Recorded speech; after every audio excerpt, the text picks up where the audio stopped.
Dalam Al-Quran dijelaskan Bismillahirrahmanirrahim.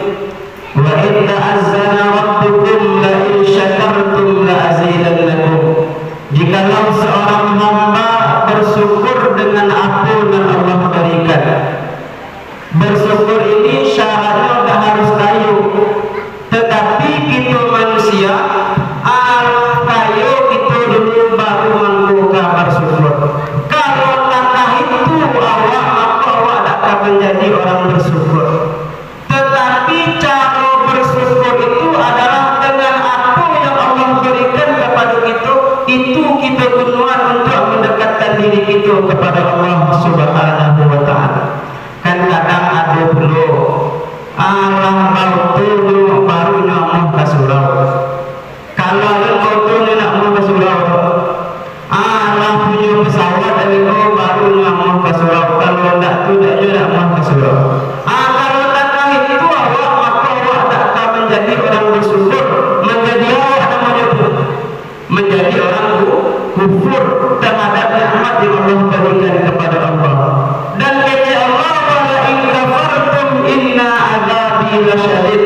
Dan barang siapa yang mengkufuri nikmatku, kata Allah, inna azabi lasyadid, sungguh azabku, kata Allah, sangatlah pedih. Baru beberapa hari matang negara kita didatangkan bencana dari Allah Ta'ala, banjir. Itu baru azab Allah di dunia. Alun azab Allah di akhirat. Bahawa tipu azab buka di dunia, karena banyak orang di dunia itu indah Allah beribadah kepada Allah Subhanahu wa Ta'ala. Kata Allah, walau amina ahlul qura la fatahna alaihim barakatin minas samawati wal ardh. Jikalau penduduk suatu kampung, kata Allah, seluruhnya beriman kepada Allah Subhanahu wa Ta'ala, maka Allah jadikan negara waktu subur makmur kaya orang sahaja. Kalau orang Allah ke surau sahaja, kalau kini kalau ke surau orang sahaja mungkin ada penuh ada waktu. Yang laki-laki mungkin sampai ke belakang nama abu di belakang. Kalau ke surau seluruhnya. Kalau takkan itu negara maka insya Allah negara akan dijaga oleh Allah Ta'ala. Tetapi kalau ada orang nak ke surau itu, ungku je buya-buya tak tinggiannya orang yang tak ke surau, di padian sedang melakukan maksiat, maka itulah tanda bencana Allah akan menimpa ke suatu negeri. Makanya kita doakan saudara-saudara kita yang terkena bencana, cepat bencananya diangkat oleh Allah Ta'ala dan diberikan kehidupan yang selayak-layaknya. Selanjutnya, salawat beriring dan salam kita doakan kepada Allah, semoga Allah sampaikan salam rindu kita kepada Nabi besar Mustafa Muhammad sallallahu alaihi wasallam. Bil lafzi Allahumma salli ala sayyidina Muhammad wa ala ali sayyidina Muhammad. Bapak-bapak dan ibu-ibu yang insyaallah dirahmati oleh Allah Subhanahu wa Ta'ala, sudah menjadi kebiasaan di Nabi kita Nabi Muhammad sallallahu alaihi wasallam. Ketika Allah masuk di bulan suci Ramadan, maka pasti Nabi itu magih tahu ke umatnya, ke kaumnya tentang kemuliaan yang ada di dalam bulan suci Ramadan. Di antara kemuliaan itu kata Nabi sallallahu alaihi wasallam, yang pertama as-siyamu junnah, kata Nabi. Puasa itu kata Nabi adalah benteng diri kita dari segala sesuatu yang membuat diri kita cilaka, nangka membuat diri kita jauh daripada Allah Subhanahu wa Ta'ala. Maka ketika kita berpuasa, di sinilah Allah bentengi diri kita daripada segala sesuatu yang membuat kita jauh daripada Allah Subhanahu wa Ta'ala. Tu makanya kalau orang yang berpuasa tidak tahu juga bunjang mereka. Kalau orang berpuasa tidak tahu juga sembahyang mereka, itu orang yang berpuasa. Tetapi tidak bisa kita pungkiri, ada pula orang puasa tetapi dia nak sembahyang.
berarti nyo masih as-sawim namanya, alun sebenar-benarnya melaksanakan puasa.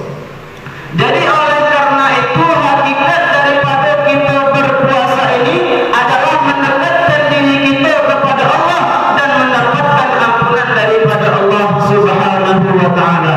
Karena kata Nabi sallallahu alaihi wasallam, "Man shoma Ramadana imanan wa ihtisaban, ghufira lahu ma taqaddama min zambi." Ini ada dua redaksi. Yang pertama, lafaz yang pertama man shoma, dan yang kedua memakai man qoma. Kalau man shoma ini adalah orang yang berpuasa di siang hari, dan wa man qoma itu orang yang mendirikan salat tarawih di malam hari. Jadi bulan puasa itu siang dan malamnya diliputi oleh ampunan Allah Subhanahu wa taala. Dari siang sampai malam ampunan Allah berikan kepada hamba-hambanya, khusus di bulan suci Ramadan. Tetapi di hari-hari lainnya ketika kita minta ampun kepada Allah memang diampuni, tetapi ada waktu-waktu yang khusus.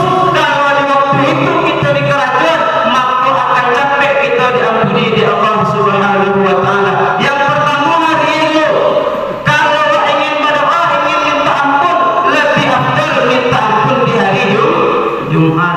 Bagi orang tua gitu, banyaklah hari di antara hari, indah semulia hari Jumat. Banyaklah nabi di antara nabi, indah semulia Nabi Muhammad. Itu kalau di hari-hari biasa, itu di harinya, di waktunya. Kalau ingin capek awak diampuni di Allah Ta'ala, maka waktu yang afdal ketika kita kerajaan di sepertiga malam. Jatuh awak dari lalu jam 3 dah setengah hampir meminta ampun kita kepada Allah, itu capek diampuni di Allah Ta'ala. Ketika kita berdoa, doa kita capek diampuni di Allah Subhanahu wa ta'ala. Tetapi beda dengan bulan suci Ramadan. Dari pagi sampai malam kata Allah Ta'ala, seluruhnya Allah berikan waktu itu untuk hambanya untuk meminta ampun kepada Allah Subhanahu wa ta'ala. Dan ketika ia meminta ampun, langsung dosanya diampuni di Allah Subhanahu wa ta'ala. Itu makanya Ramadan itu lengkap, pagi awak puasa dan malam awak mendirikan salat tarawih. Tetapi kalau puasa lain, sembahyang tarawih enggak, salah baru alun dapat dengan ampunan Allah Ta'ala, turun dapat dewa lain. Tapi ada orang tarawih enggak lain, puasa enggak, ada lain. Nya tarawih tapi puasa enggak, itu dan lebih berbahaya. Sembahyang tarawih itu wajib apa sunnah? Sunnah. Kalau tarawih wajib apa sunnah? Kalau puasa wajib. Ku katakan dulu, nya sembahyang tarawih baik, puasa enggak, adalah aku yang lebih bahaya. Tetapi lebih baik ini puasa tetapi tidak tarawih daripada tarawihnya tidak puasa. Kalau yang lebih baiknya ini puasa ya sembahyang tarawih itu nan baik. Maka ketika kita melaksanakan puasa di pagi hari, sembahyang tarawih di malam hari, maka insya Allah dosa-dosa akan diampuni di Allah Subhanahu wa ta'ala. Ambo kabatanya kama ambo kapa ambo sia disikon indah atau memiliki dosa ke tangan. Ada tidak dosa? Pasti tidak ada. Pasti awak seluruhnya memiliki dosa kepada Allah Subhanahu. Tak ingin awak dosa yang diampuni Allah Ta'ala. Sia risiko yang inyo tak ingin aku dosa diampuni Allah Ta'ala, angkat tangan. Tidak ada dah. Itu makanya kalau ingin dapat ampunan di Allah Ta'ala, ampunan Allah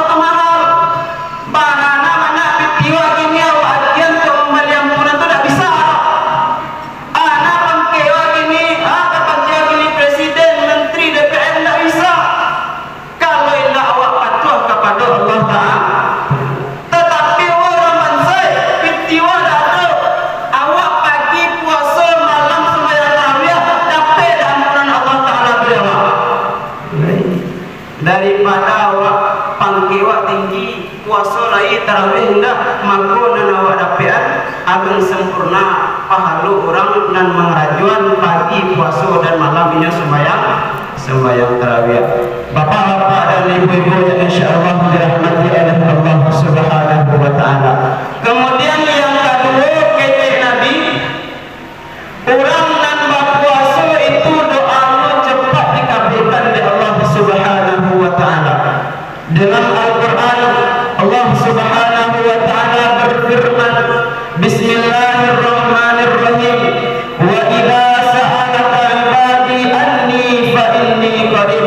Wahai Muhammad, kata Allah taala, ketika ada hamba engkau yang bertanya tentangku, kata Allah taala, fa inni qarib, maka katakanlah sesungguhnya aku, kata Allah, dekat dengan hamba-Ku. Ujibu da'watad da'i idza da'an. Aku akan menjawab doa seorang hamba ketika ia meminta kepadaku, kata Allah Subhanahu wa taala. Falyastajibu li la'allakum tarshudun. Itu kata Allah Subhanahu wa taala di dalam Al-Qur'an, ketika seorang hamba meminta kepada Allah taala, maka pasti doanya akan dikabulkan oleh Allah Subhanahu wa taala. Kecek Nabi wa salatul la turaddu da'watuhum. Ada 3 orang kata Nabi yang doanya takkan pernah ditolak oleh Allah taala. Doanya itu pasti diterima oleh Allah taala. Yang pertama kecek Nabi, al-imam adil, pemimpin yang adil. Kalau Pak Abu bisa menjadi pemimpin, maka ketika kita menjadi seorang pemimpin yang adil, pada doa kita maka langsung doa kita dijawab oleh Allah Subhanahu wa taala. Yang kedua kata Nabi, doa yang langsung dijawab oleh Allah taala, as-shaim hatta yuftar. Doa orang yang berpuasa sampai nyoba buku, doanya pasti dikabulkan oleh Allah Subhanahu wa taala. Yang ketiga kata Nabi, da'watul mazlum, doa orang yang teraniaya. Di antara nanti itu nana ini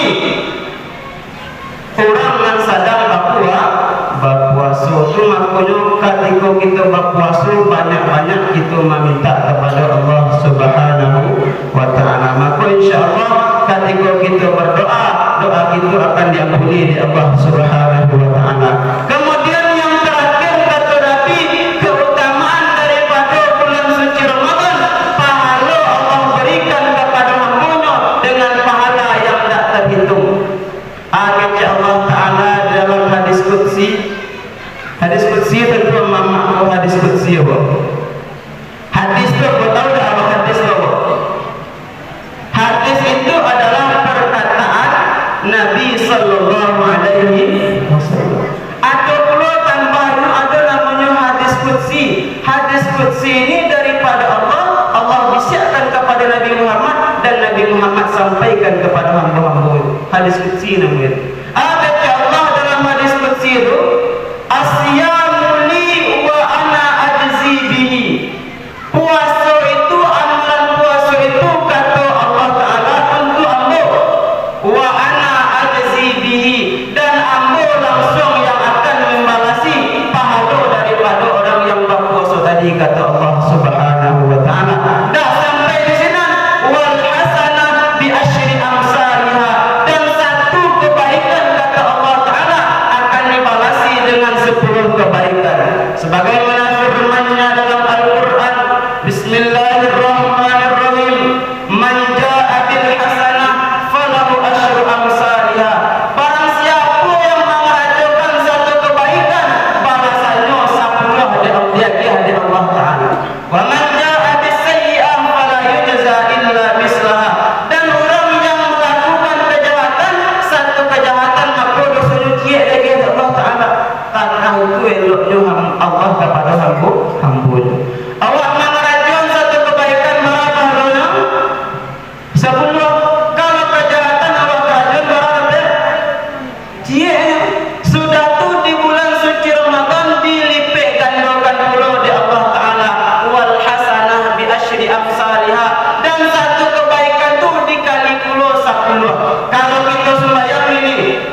Sembahyang sekali dikali satu dikali 10 berapa? 10 kalau 5 dikali 10 50. Sembahyang awak 5 waktu maka pahala dan yakih di Allah Ta'ala 50. Awak baca Al-Quran satu huruf, baca Al-Quran berapa pahalanya? 10. Dalam hadis riwayat Tirmizi, man qara'a min kitabillah harfan kataballahu lahu asyra hasanat. Barang siapa yang membaca satu huruf daripada kitab Allah, maka Allah akan balasi ia dengan 10 pahala. Falan aqul alif lam mim harfun walakin alif harfun lam harfun mim harfun. Kata Nabi, ambo tak mengatakan alif lam mim itu satu huruf, tetapi alif satu huruf, lam satu huruf dan mim satu huruf. Awak mengaji gini, awak baca Bismillahirrahmanirrahim. Alif lam mim sadaqallahul azim. Contoh, ada orang mengaji tak ada? Mungkin tidak. Samati-matian ini mengaji satu ayat atau 5 baris, tetapi nan sauru pada orang mengaji tak ada. Kata Nabi, ampun tak mengecek alif lam mim itu satu huruf, tetapi alif harfun, alif dihitung dengan satu huruf. Awak kata satu huruf itu berapa itu? 10. Wa lam harfun, dan lam itu satu huruf pula berapa? 20. Wa mim harfun, tambah 10 lagi berapa? 30. Kalau di bulan Ramadan dikalian 10, 30 kali 10 berapa? 3 orang. Kalau dakwah baca Al-Quran rugi wa pindah. Rugi itu maknanya ada dalam Al-Quran itu istilah fastabiqul khairat. Artinya itu berlomba-lomba awak dalam kebaikan. Kalau Nabi sehari satu hari khatam dek Nabi satu Al-Quran dalam bulan suci Ramadan, itu Nabi sehari khatam dek Nabi. Kalau awak tahu kira-kira dalam sehari itu khatam dek Al-Quran tahu. Mungkin tidak tahu dewa. Sekurang-kurangnya selama bulan suci Ramadan khatam dewa sakapiang Al-Quran. Baca dulu dalam satu juz itu 10 halaman.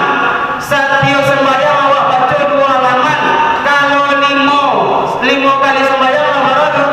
10 halaman. Kalau awak istiqomah sehari satu juz, habis puasa dengan Al-Quran Allah khatam. Ketika Allah selesai puasa khatam Al-Quran ia puluh, sembahyang tarawih ia puluh, insyaallah awak menjadi hamba-hamba yang diampuni di Allah Subhanahu wa Ta'ala. Maka daripada itu kejarlah kemuliaan-kemuliaan yang ada dalam bulan suci Ramadan. Jangan pernah awak sekali-kali berpikir ingin tak sembahyang tarawih, ingin tak berpuasa, jangan sampai berpikir itu. Karena apa? Karena kini awak bertemu dengan bulan suci Ramadan, mungkin tahun-tahun berikutnya antah basoko awak tak ada bulan suci Ramadan. Mungkin hanya itu yang dapat aku sampaikan. Talantuang kanaya ada singgung keturun nanampu tidak cara dia pandai dan ilmu tersimpan di Allah Ta'ala. Kalau salah tolong ditunjukkan. Allahul muwaffiq ila aqwamit thariq. Wassalamu